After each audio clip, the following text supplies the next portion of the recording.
Welcome back to Combat Mission Shock Force 2 for a multiplayer game.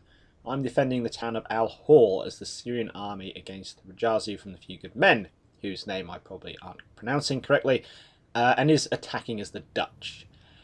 If the map looks a little familiar, that's because it's the quick battle version of the Al Hall map as played in the video I did for the Dutch forces, which is also a name I can't pronounce.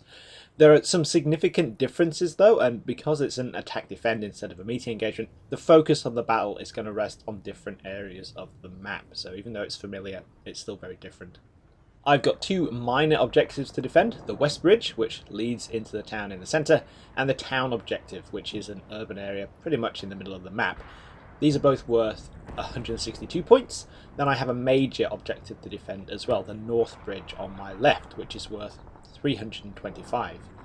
That leaves 350 points for inflicting casualties on the enemy, so the big thing here is going to be holding the ground. Looking at the map from the defender's point of view, there are some clear advantages and disadvantages to the terrain that are going to lead my planning and deployment in certain directions. Most obviously, I've got a river to defend. Infantry and non-amphibious vehicles have three ways across. There's a ford on the far left, a ford on the far right, and then the West Bridge in the centre. The Dutch don't have any amphibious vehicles, so they have to pass through these choke points to get at the objectives. Whoever controls these choke points controls access to the game-winning terrain. Secondly, these crossing points are going to determine what areas the attacker has to advance through once he's gotten across. On the left, his access to the North Bridge objective is across an open space covered by the town on its right. If he crosses at the bridge, then he's securing the bridge objective, but if he wants to move on the other two, then he has to pass through dense urban terrain. Finally, if he crosses on the far right, then he has a less dense urban area to pass through, but a greater distance to travel. So I have some more areas to focus on defending. I'm getting a reasonable template for enemy options based purely on the terrain. A fairly significant downside is that the objectives are quite far forward. There's a large area, about a third of the map, behind the objectives, which is either open ground where NATO has the advantage, or offers only fragmentary fields of fire onto the objectives in a way that will make it difficult to dominate them. So my defence is going to have to be a fairly forward defence without great depth. It's going to have to be focused in the central third of the map between the river and the objectives. Finally, I'm going to find it difficult to contest the ground across the river. Again, it's all very open, NATO favourable terrain where my forces are not only going to struggle, but they're going to have to rush forward to gain good positions on the first turn, which could leave them very exposed. It's not impossible for me to cover the far side from the front row of buildings, upper stories and rooftops, but given NATO's firepower advantages, trying to contest that space seems unlikely to end well. So, what have we got from this? I'm going to want to do two things here. I need to contest the river crossings and I need to defend the area between the river and the objectives in depth, focusing as much as possible on ambushes and close range engagements. So I'm going to need an infantry heavy force with some ability to reach out and cover the fords. What I eventually settled on was an airborne infantry battalion. This has 3 companies of infantry and 9 platoons, backed up by an ATGM platoon, an engineer company and a medium mortar platoon. The infantry squads all have 7 men with a PK machine gun and an RPG, plus some underbarrel grenade launchers, GP-30s. There's 3 squads to a platoon, plus a sniper team with an SVD marksman's rifle, which is the kind of small team I can keep hidden on rooftops or in the first row of buildings where they can keep an eye on things without being easily spotted. Each company also has a forward observer by default, and I've attached a pair of AT-13 ATGM teams to each one so they can reach out and touch enemy vehicles. The ATGM platoon is armed with 2 AT-14s, which are the best ATGM the Syrians have available. It's very accurate, has a fast flight time, carries a heavy tandem heat warhead that is capable of knocking out NATO main battle tanks. The engineer platoon consists of 2 platoons of 2 squads. I'm planning to use these platoons as tripwires down at the fort, so I've stripped the actual engineers out and replaced them with 2 RPG teams each. These RPG teams are on soft factor steroids because they're only 2 pixel treppans strong. It doesn't cost very much to pump up their experience and motivation, so they're fanatical and they're elite, meaning that they should hit what they shoot at and they shouldn't run away. The mortar platoon is made up of 82mm mortars split into 3 sections of 2. I'm keeping them on map because this way they're more accurate, and because in theory they have more ammunition. The Airborne Infantry Battalion is the core of my force. Supporting it, I'm bringing along a pair of T-55 MVs, which are modernised T-55s with explosive reactive armour. These are mostly so that I have some more reactive firepower. They can get around faster than the infantry. With some luck, I'll be able to shuffle them into good ambush or flanking positions where they can get the drop on the enemy, and if I can keep my opponent guessing about where they are, then I might be able to slow him down by making him cautious. I've also brought some IED mines and target reference points for the river crossings. Setting up, I'm basically spreading my force out with a company defending each crossing point and the area between them and the objectives. Each company's AT-13s are set up to cover the river crossings, as are the two AT-14s. One T-55 is set up behind some buildings near the river, where it can put flanking fire down on the road from the centre bridge, or onto the plain behind the far left ford if it turns around. The second T-55 is set up enfilading the main road leading from the north bridge objective across the front of the town objective. Again, it can turn around and cover the open area on the far left if need be, or it can move around behind all the buildings in the town to where I need it without too much exposure. The engineer platoons are split, one to each ford, and these guys are tucked into the riverbank where they should be able to stay hidden until the enemy gets into spitting distance. The IED mines are spread out around the crossings, with two on either side of the bridge in the far left ford and one down at the far right ford. These IEDs are unique to the Syrian army and they are victim activated, unlike the command detonated versions available to the unconventionals. Basically they work like normal minefields, except there is only one mine, so a low chance of activation for units passing through, but when it goes off there's a much bigger explosion, capable of destroying light vehicles or seriously damaging heavier ones. I did consider actual mines in anti-personnel, anti-tank and mixed fields, but there are some gameplay issues with them. Once they've been discovered, they get treated as impassable terrain until they're marked by engineers. I could easily wall the fords and bridge off with mines, but we want a battle, not a game of Minesweeper. The IEDs are a bit different because once they've gone off, that's it, they're gone. That's the plan and the deployment. Before we kick things off, there are a couple of things that I screwed up with the force selection. Firstly, the airborne infantry have a choice between being equipped with the RPG-7 and the RPG-16, which is basically a RPG-7 that can be broken down into a few pieces and is less of a pain for troops jumping out of airplanes. I've picked the RPG-7, but something's gone wrong somewhere and each squad has only gotten a single heat rocket. I think this is to do with some degree of randomization in ammunition count based on the quality of formations, or it might just be a simple table of organisation and equipment error, or they might just have one RPG round. Either way, each of my squads has a single RPG shot, which is not great. The second issue is that the mortar teams have a comically small amount of ammunition. This is a formation that is operating without its built-in transport. That means that the mortars don't have a truck to carry their ammunition in, they have to lug it around by themselves, which obviously reduces the amount they can carry quite significantly. So I don't have a lot of RPG ammo, and I don't have a lot of mortar ammo. It's too late to do anything about these screw-ups though, because we've kicked off and Rujasu is straight out of the starting gate. My spotters up on the rooftops can just about see over the reverse slope into his deployment area. They're not going to shoot into it, obviously, that's a bit of a dick move. And I can immediately see that this is going to be tough. From initial impressions, it looks like he's brought a chunky mechanised infantry force along. I can see CV-90s, YPRs and more Leopard 2s than I'm comfortable with. And he's happy throwing them around as well. A lot of combat mission players go in carefully and try and engage in some reconnaissance before committing.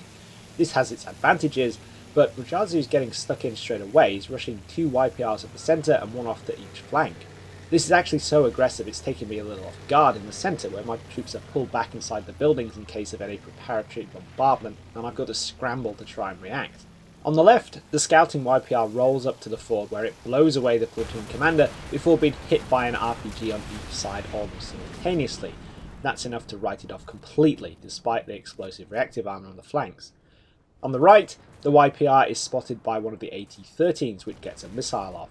The Dutch vehicle pops smoke, which hides it from view at the critical moment, but the missile definitely hits something. In the centre, the 2 YPRs storm across the bridge without setting off the IEDs and start unloading in front of the sniper tripwire team I've got set up in the first row of buildings.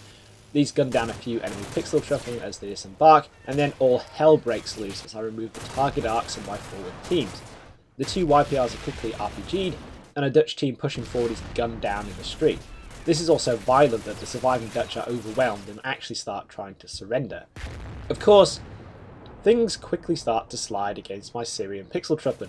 The Leopards have moved up into hull-down positions on the hill across the river, where they're able to spot my units on the edge of town as they reveal themselves by opening fire. Rujasu is also moving a full platoon up in YPRs. The AT-14 covering the main road gets a rocket off at them, but immediately loses control in spectacular fashion, gets spotted and quickly gets filled in by 20mm cannon fire. All this Dutch fire support is able to quickly get stuck in a way that I can't match. Everything that looks vaguely threatening is getting an absolute deluge of fire, and I'm taking casualties all over the place. My AT-13 covering the bridge gets a missile off, which misses by a hair's breadth, and the YPRs annihilate the building that it's fired from. Any shred of resistance gets shut down in short order. There's a whole platoon of Dutch infantry crossing the bridge, but there's not a lot I can do about it. It's an ideal target for my mortars, but these were hiding at the back to avoid any preparatory fire and have to run out into a courtyard to set their weapons up before I can call on them. This was a mistake. There was no reason to hide them away at the back there. They're very unlikely to get hit by anything, but it's almost a moot point because even calling them in on the TRP takes 3 minutes, and while that's pretty fast, it's not going to be fast enough to catch these Dutch troops out in the open. The T-55 covering the centre is pinged by a couple of errant 20mm rounds to no effect, and spots the enemy pixel truppen who crossed over first. These guys have changed their mind about surrendering, and they get a 100mm HE shell in their faces for the trouble. This has given away the position of the T-55 though, and on the next turn the YPR simply flattened the building it was hiding behind. The resulting dust cloud envelops the T-55, blinding it while the Dutch quickly use their thermal optics to spot it. One of the YPRs peppers the front with 20mm fire, shredding the external systems, breaking off spalling on the inside and ruining the main gun, before a Leopard puts up one 20mm shell straight through the turret. This doesn't stop the hammering though, as a CV-90 on the far left starts putting 35mm shells into the side of the turret. The T-55's driver, who had survived up until this point, dies when a second 120mm Sabot round goes through the front of the hill, through the driver, through the turret basket, and out through the engine block. Overkill doesn't quite cover it. Around the bridge, the first row of houses seem well screened off from all the enemy fire support by a cloud of thermal smoke popped by one of the YPRs before it got RPG'd, so I'm trying to move my forces forward to get into better positions to repel the incoming Dutch infantry. The Dutch are faster though, coming out through the smoke into the first row of houses with guns blazing. This, combined with another Syrian team getting wiped as their building is brought down by cannon fire, causes the others to run at the critical moment. There's a sharp firefight across the street, with casualties on both sides, but it ends with my troops pinned down as more Dutch pixel truppen arrive to finish them off. Things start to slow down a little bit after this. Rujasu has a foothold in the centre. He's pushing troops and YPRs up to support it, overwatched by the CV-90s and the Leopards, while I start shuffling infantry forward and finally calling the mortars in. On the left, I've lost an RPG gunner to 35mm cannon fire from some CV-90s firing at range. On the right, the AT-13 that knocked out the right-hand YPI is out of the fight after being spotted by a Leopard. The Leopard is in turn spotted by the second AT-13 on that flank, which manages to score a hit despite the target being pulled down. It doesn't penetrate though, and the Leopard's buddy tank retaliates immediately, knocking that AT-13 out as well. In the centre, the Dutch infantry are pushing up, and there's some pretty nasty urban warfare going on between the houses and up and down the streets. In the second street, Rujasu definitely has the upper hand, having moved on the YPRs around to enfilade it with his cannon, but even though my Syrians are crumbling away, they are inflicting casualties and I've got plenty of depth to work with here. Once the Dutch get into my first line positions, they're going to be too deep into the town to benefit from all their fire support, unless they bring it with them. Rujasu has brought up one of the Leopards and another YPR to cover the main road. The YPR is quickly knocked out by the AT-14, which has recovered its nerve, but the missile team isn't spotting the Leopard, which, like the other 3 Dutch vehicles and a platoon's worth of infantry, has crossed the bridge without setting off the IEDs at either end. At least the mortars are starting to fall. They're a bit too late to be useful, but there's probably some Dutch infantry hanging around out of sight behind the first row of buildings and down by the riverbank. Plus, if I'm lucky, some of the fragmentation might degrade the Leopard's optics a little bit. When the Dutch do push the centre, they're greeted with a wall of fire. The riverbank YPR moves up to try and provide some close support, but takes a 40mm grenade from a GP30 to the face. The grenade doesn't penetrate, it's not designed to, and it was actually aimed at the Dutch infantry in the building down the street, but it spooks the YPR's crew who pop smoke and reverse off. This leaves the Dutch infantry moving into the other second line with no backup except some fairly ineffective 81mm mortar fire, and while they're able to quickly pin down the Syrian team directly in front of them, they come under fire from the next platoon in depth. There's actually so much automatic fire going out here that the game audio can't cope. I'm not sure if it's a bug or something to do with the HQS Sound Mod I'm using, but it's enough to stop the Dutch push cold. A counter-attack on the next turn goes a bit wrong, as my pixel trooper leave their building through the wrong door, running out into the street and getting shot up, but the enemy squad that moved up has had enough and falls back. We actually get some ironic symmetry here. My counter-attacking team also panics and runs away, but is caught out in the open by Rujasu's mortars, and the Dutch team, falling back, runs into a fire mission from my mortars. These are the last HE bombs that my mortars have. Wouldn't it have been smart to have more ammo, but it's worth expending them here to put the nail in the coffin on the Dutch advance into the centre. And the attackers have taken some serious abuse here. Not only has an infantry platoon been ground down in the buildings, but 3 YPRs have been knocked out, and these are quickly joined by a 4th as the AT-14 team at the end of the main road tries to get eyes on the Leopard and engages the YPR that fell back out of the side street instead.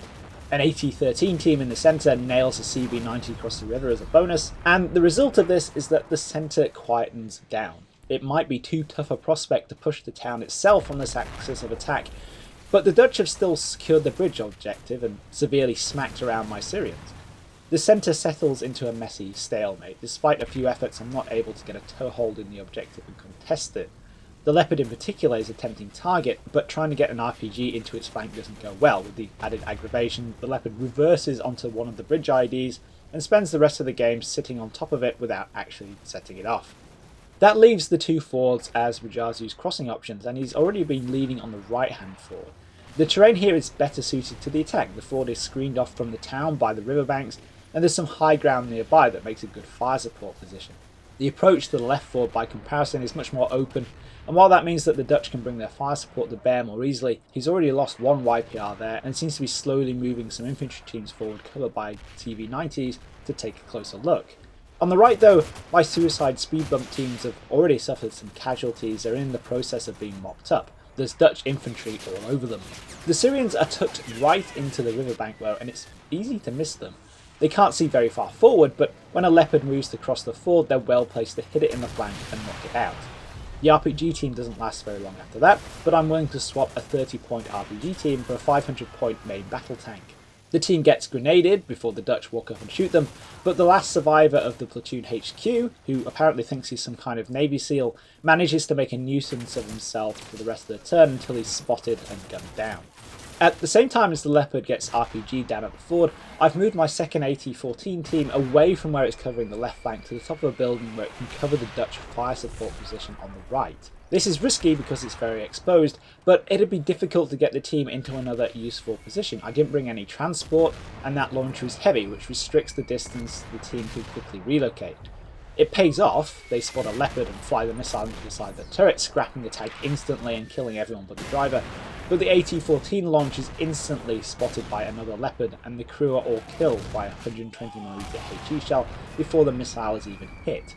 That's a pain, but it's not an unexpected one, and of course Rujasu doesn't know how many ATGM teams I have hidden away in the town, and now that we all know it can destroy the toughest tanks he's got, I might be making some psychological capital here. Together with the RPG down at the ford, he's just lost 2 tanks in 30 seconds, which might make him a bit more cautious and slow him down a little bit. From the sheer amount of activity around the right-hand ford though, I can definitely say that this flank has become his main effort. The left still gets some attention. 2 CV-90s with infantry support have moved up to try and clear it.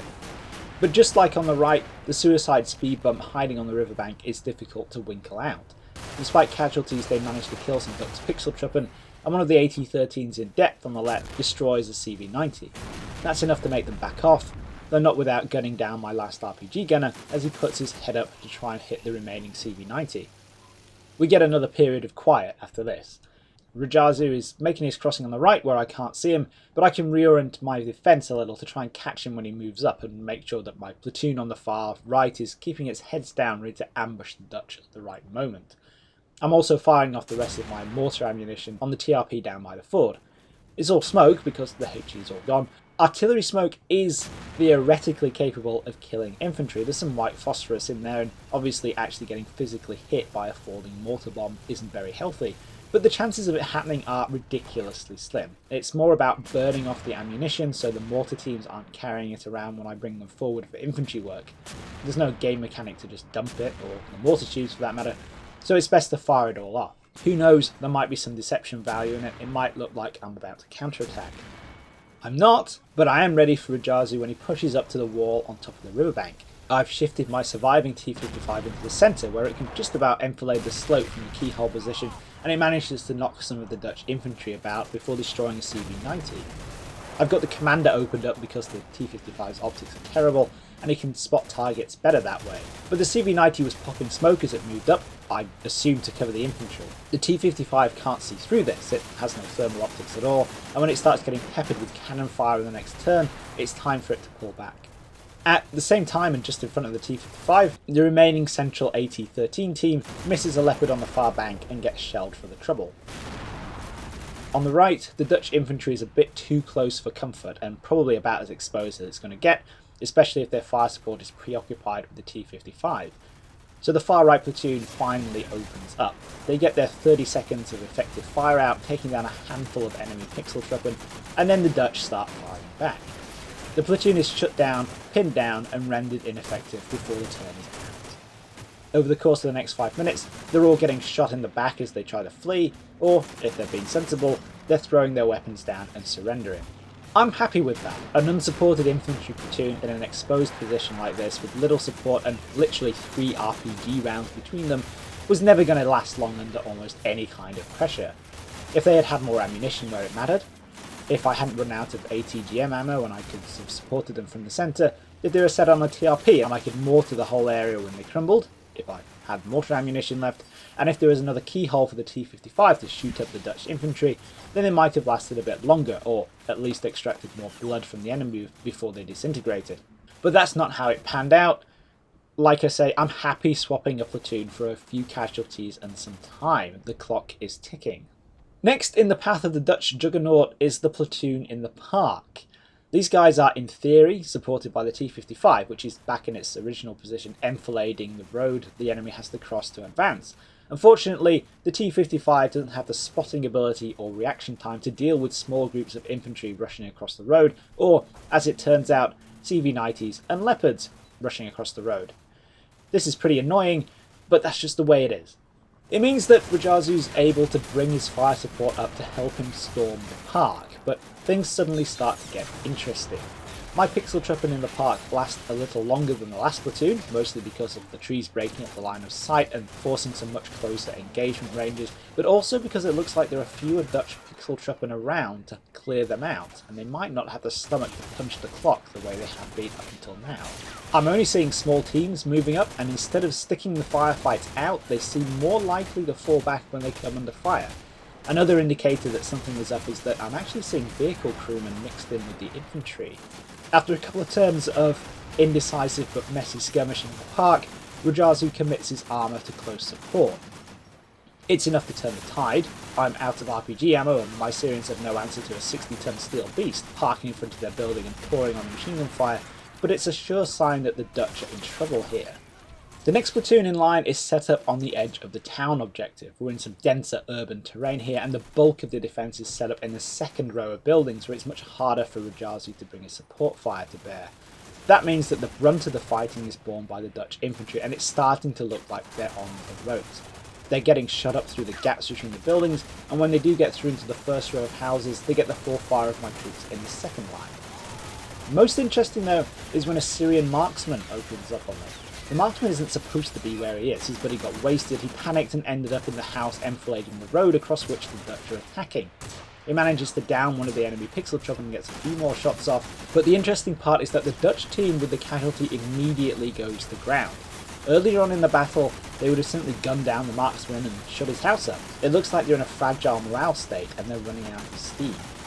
This is a big deal, because although Rujasu has still got plenty of support in the form of the Leopards and CV-90s, these are very vulnerable to RPG and ATGM ambushes in the close confines of the town, and they need the infantry to protect them.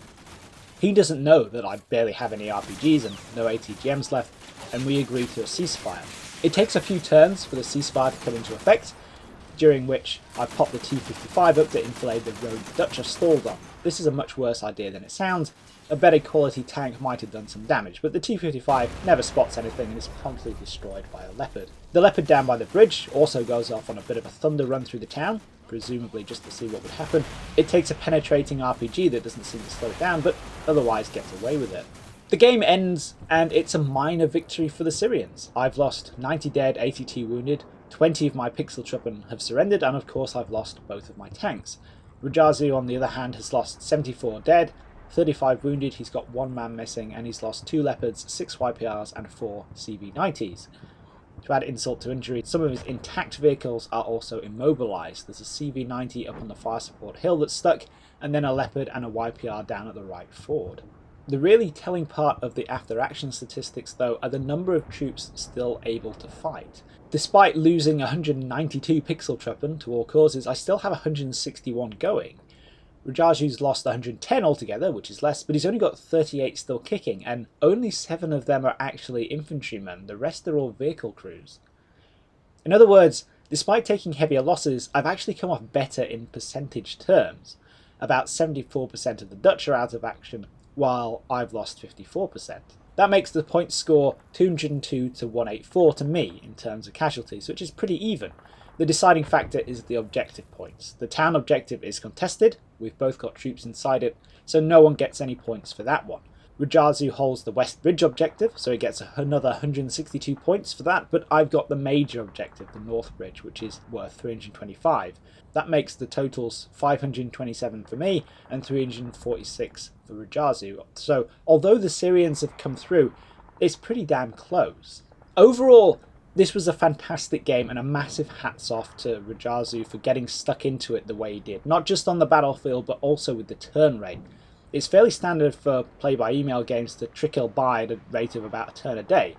We polished this thing off in 4 days, which is pretty intense.